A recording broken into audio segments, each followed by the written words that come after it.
partners with the FBI, the ATF, local law enforcement, Fish and Wildlife, the Forestry Service, and London City Police and the Laurel County Sheriff's Department. That is very mute to the people that are involved with this.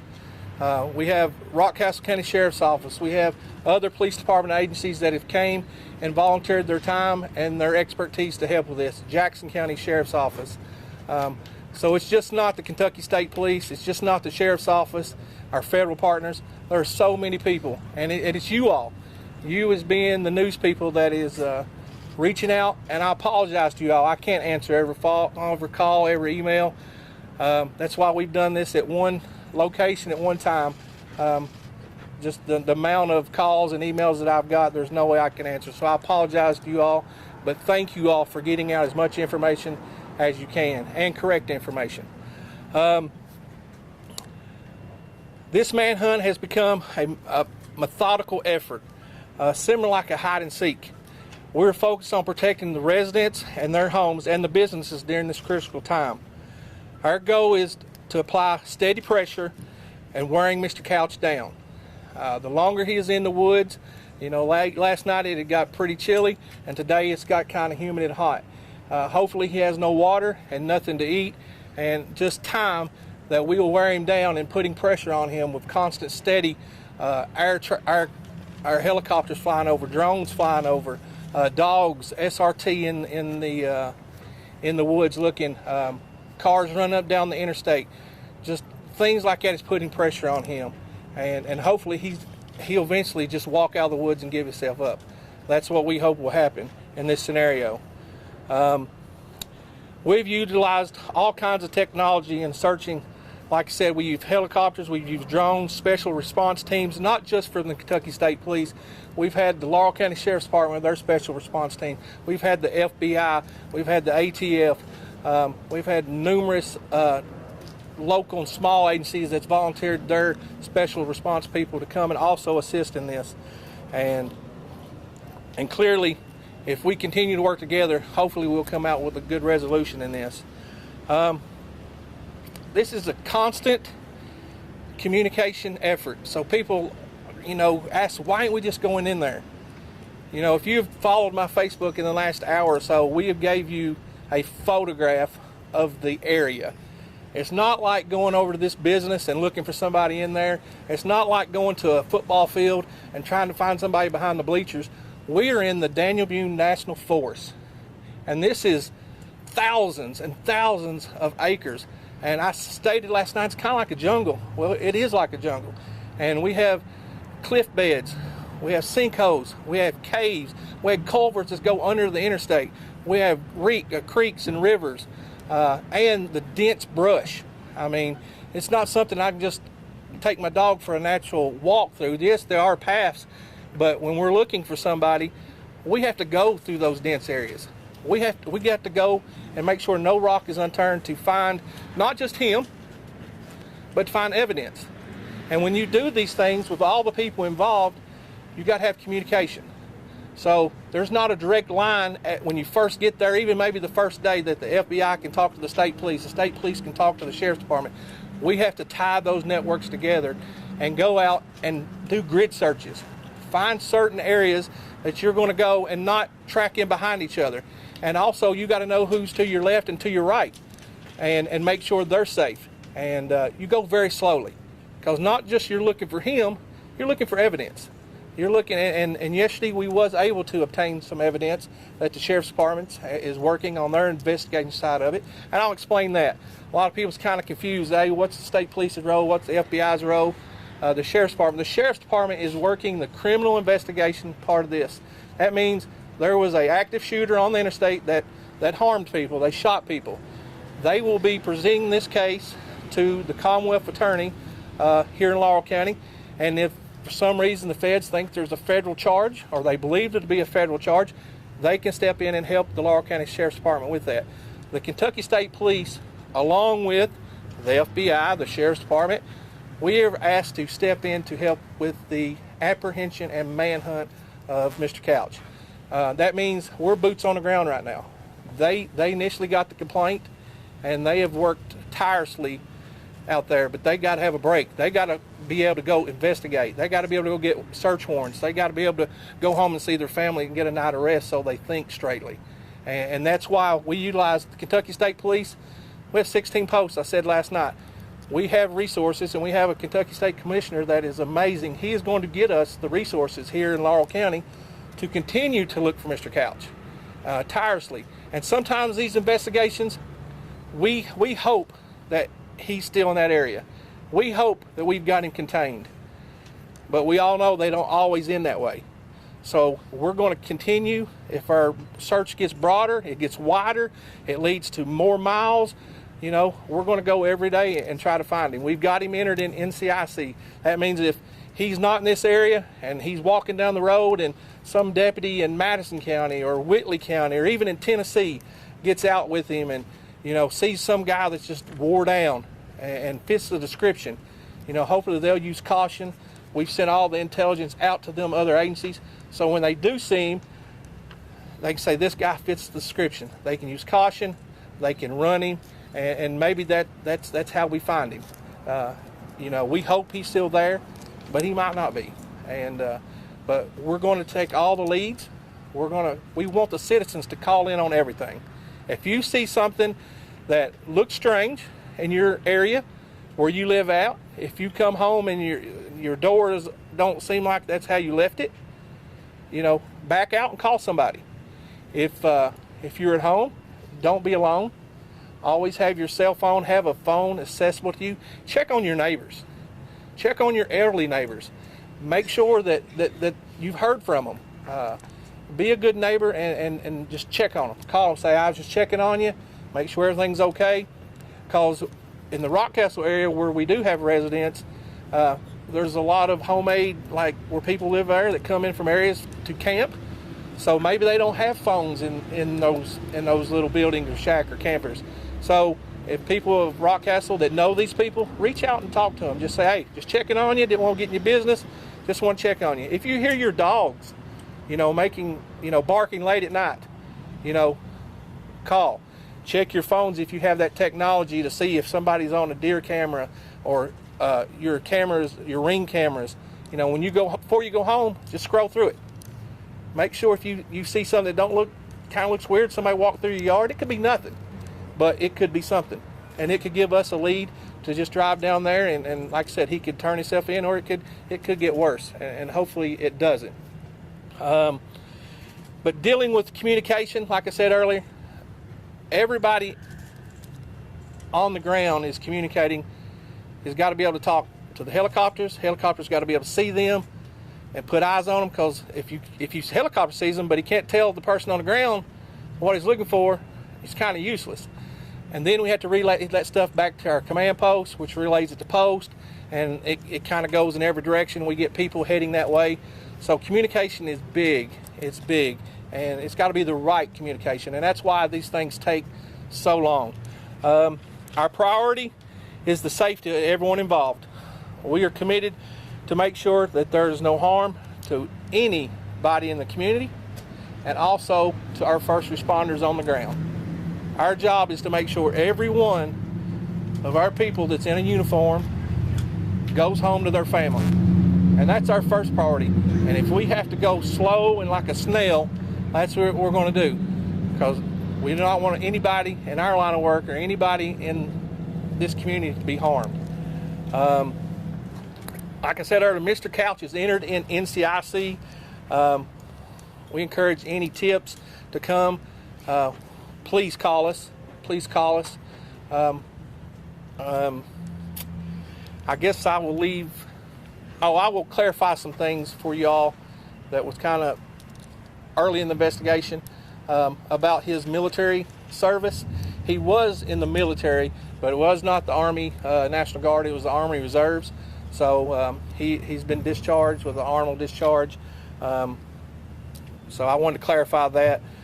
So I can open up the floor for questions for me or anybody in behind me. Have you seen any evidence today that he is still in the woods and still alive? So we still have people, I'm going to look this way, sir, I'm sorry. We still have people in the area, and we will remain in the area until we can't find him. This is very slow, and you got to look, the temperature has got up a little bit today. So our people are constantly, they're searching areas, they're searching grids, ATVs, four-wheelers, and you got to think it's hunting season. People still out there hunting. So we encourage people in the community, if you're going to be hunting, please don't be out at Cromer's Ridge and Livingston area. Please stay away from that area for a couple of days until we come to resolve. And people out in the community don't have somebody that, I'm going to save the world, I'm going to just go out and go find him myself. Because not only could you get harmed, you could get killed. And we don't want that to happen. And so as of this time, the evidence has not come that we have located him, but it's very slow. It's a very slow process. Trooper, any update on the victims? That's been a little confusing in the early stages of this. Still 5 hit by bullets on the highway.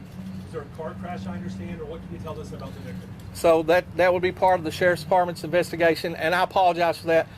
I know bits and pieces, but not everything, and how many vehicles have been hit, car wrecks, I don't know that. We're here to find Mr. Couch, and that's our primary focus. Now, if we get information that helps the Sheriff's Department, we're going to share that information. Vice versa, they're sharing information with us.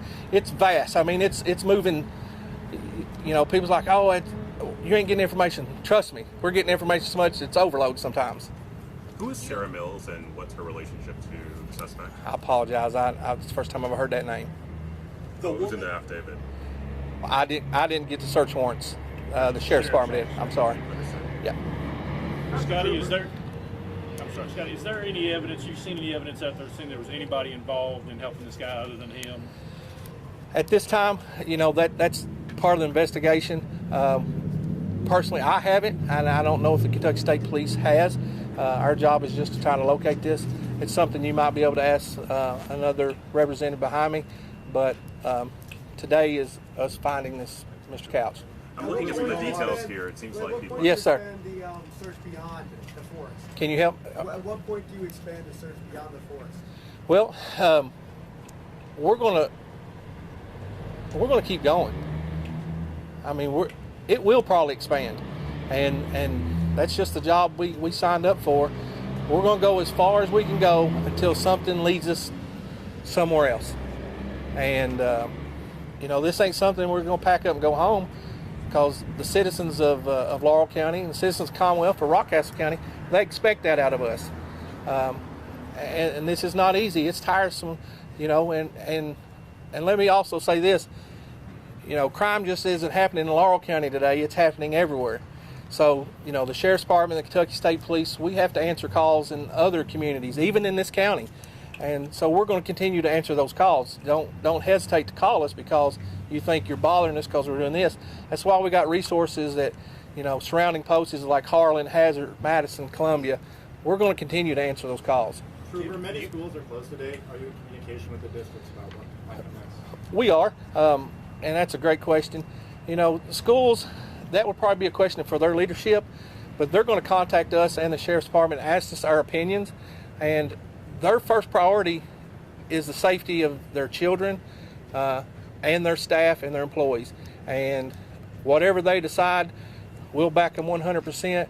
Our job is to find this guy and bring this to an end, and so they can get back to going to school, playing sports, and just being at calm and ease.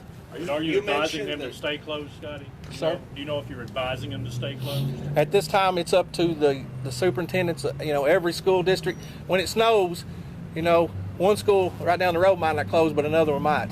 So I can't tell them what they need to do. They'll make their own judgments. They will contact us and ask us our opinions, and we appreciate those opinions. But they have to do what they think is safe for their community, their kids, and their employees. Scott, you mentioned that you don't know. Is there anything new that y'all are trying today? Listen, we love technology, and we love people coming in to help, and there's numerous resources. These gentlemen behind me with the ATF and the FBI, and they might be a training out there that maybe some of us don't even know about the technology. We have people that are professionals in computer software who give us the terrain. I gave you photos of it, and you look and you're like, oh, that's just the woods. Until you get out there, there's more to it than just the woods.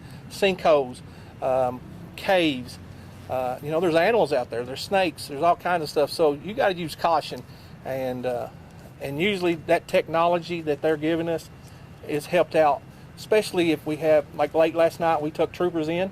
I think around 25 troopers went in and done a grid search.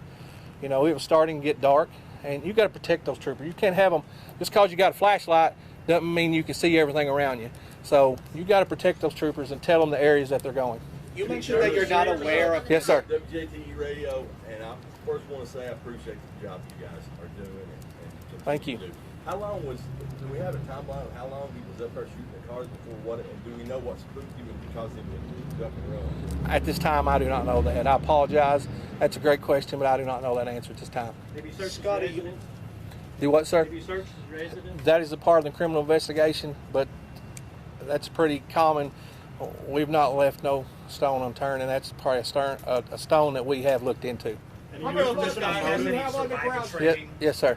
I mean, I hate to sound like a movie, but does this guy have some sort of survival training, or is he just a regular guy? He's been in the military. Just because you're in the military don't mean you're, a professional survivalist. Talking about maybe wearing him down, that's what. It don't matter if you are a survivalist. If you're out there without water and food, how long can you really survive? And we hope he just walks out. Gives up. And we didn't talk about this last night. There is people that are hurt. There is people that are injured. But at this time, nobody has died. And let's not make this, if he does have social media, if he does have a family out there that cares for him, turn yourself in. Don't make this worse than what it is. Just give up and make our community get back to what it is. Yes, sir. Yes, sir. Can you speculate as to what his motive may have been? I do not know, sir. I apologize. I do not know that. And as a follow-up, I'd like to ask, how many boots do you have on the ground that are out on this search? Well, I was there early this morning, and I probably seen over 100 cars.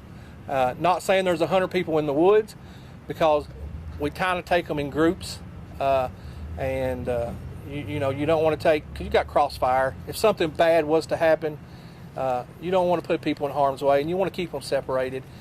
So I'm not going to say we got 100 people in the woods, but I say we have teams and we have groups, and we keep them out there, we bring them back in. It's kind of like a canine. You got a bomb threat in a school, you can't walk one dog through a whole school.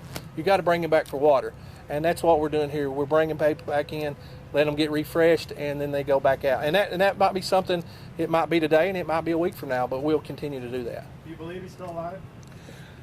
I don't know the answer to that. The man upstairs probably knows the answer to that better than I do. And What percentage odds would you say? well, the weather's not been that cold, and it's not been that hot. So He had mentioned to his ex-wife, though, he would kill a lot of people for himself. that's the first I've heard of it. I'm sorry. The affidavit that you had that was released said that he said he would kill himself. So. Okay. I didn't do the search warrants. Trooper, what does it mean that the AR-15 style rifle was found and the phone with the battery out? That's the reporting I'm seeing. I'm sorry, I'm coming to a cold. Yeah. If I'm a resident, I might take some heart in the fact that the gun was left, and I don't love the fact that the battery was taken out of the phone, indicating he maybe were a trace technology. As an investigative point, what does all that say to you? Well, that says to me that the FBI and the ATF and people that deal with that stuff on a daily basis, and our intelligence with the state police, they will dig all in that stuff, and it's not something you can get overnight.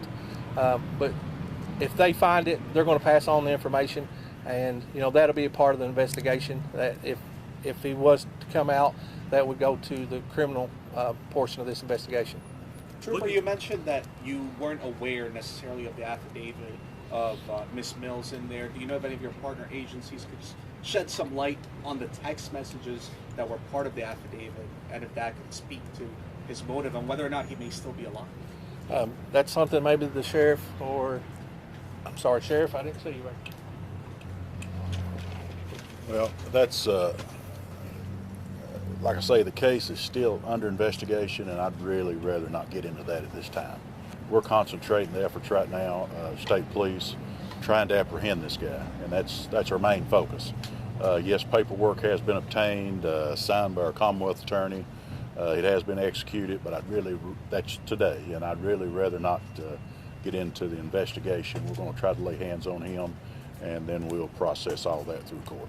And so I wonder at what point, how long is the search going to go on if he did do what he said that he was going to do in that text message? We'll search until we can find him, until we exhaust all resources, and we're not going to quit. We definitely want to, lay hands on him and bring him to justice. Looking at some of the details in that affidavit, I mean, there are some critical points that would identify him. I mean, do you ever get the sense that he wants to be caught or found?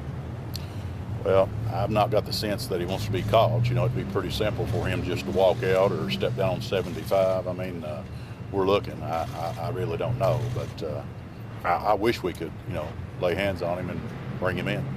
Sheriff, I know that you have a lot of the state and your officers.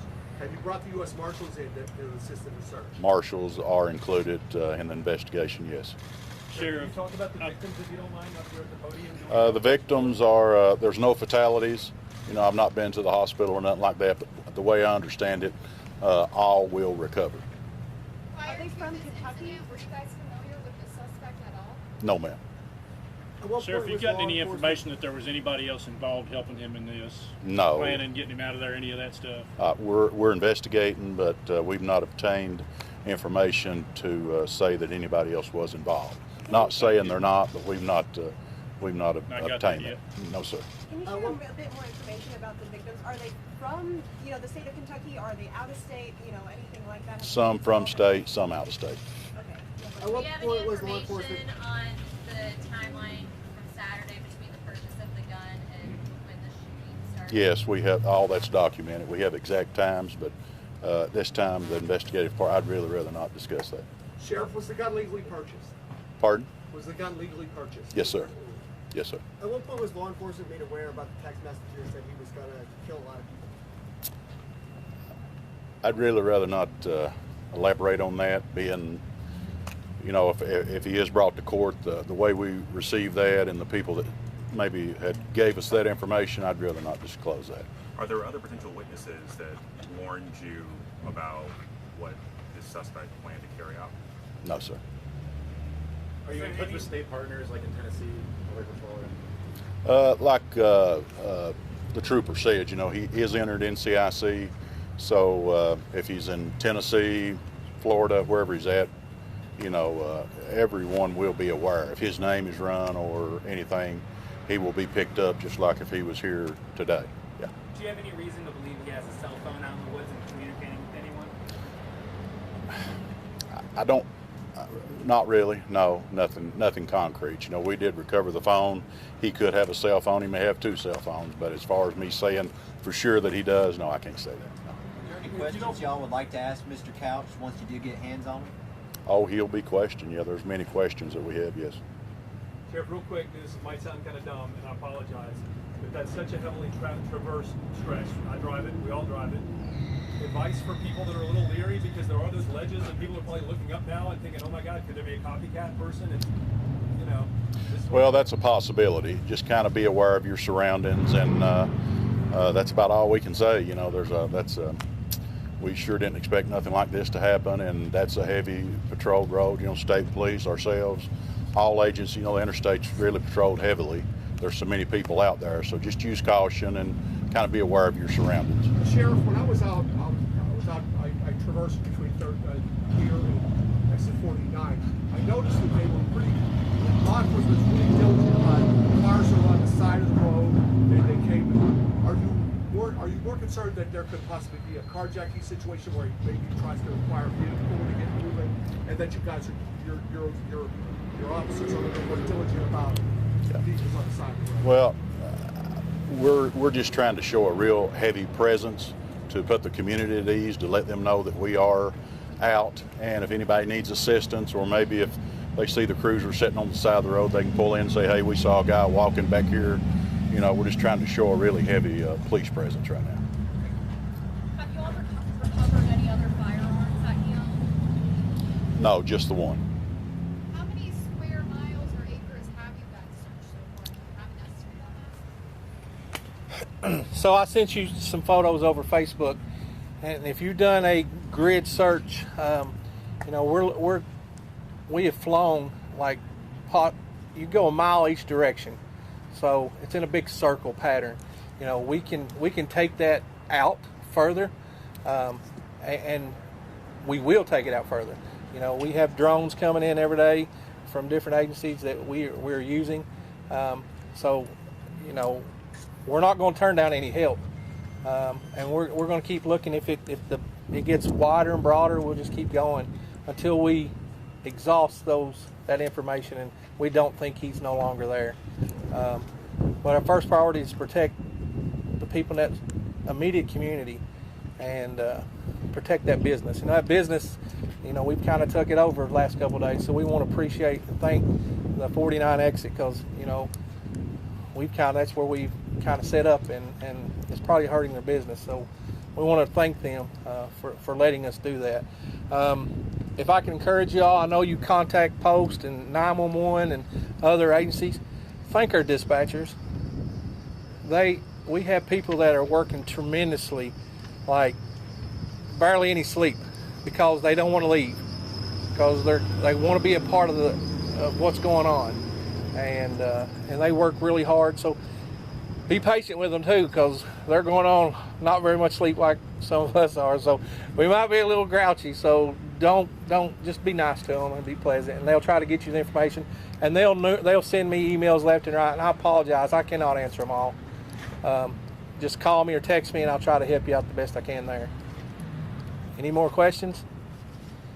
Will you all be holding any more media briefings today? Probably not today, unless something sparks up. And we would immediately put that out on a press release, and I would share that with the sheriff's office, and he would share it, so we would get it out to you all as fast as we could, and it would be like, hey, come here in an hour or so for another a meeting. Tomorrow we'll probably do the same thing. Hopefully we'll come up with some more information tonight, but the biggest thing, we encourage the community to stay strong. Please look after your fellow neighbor.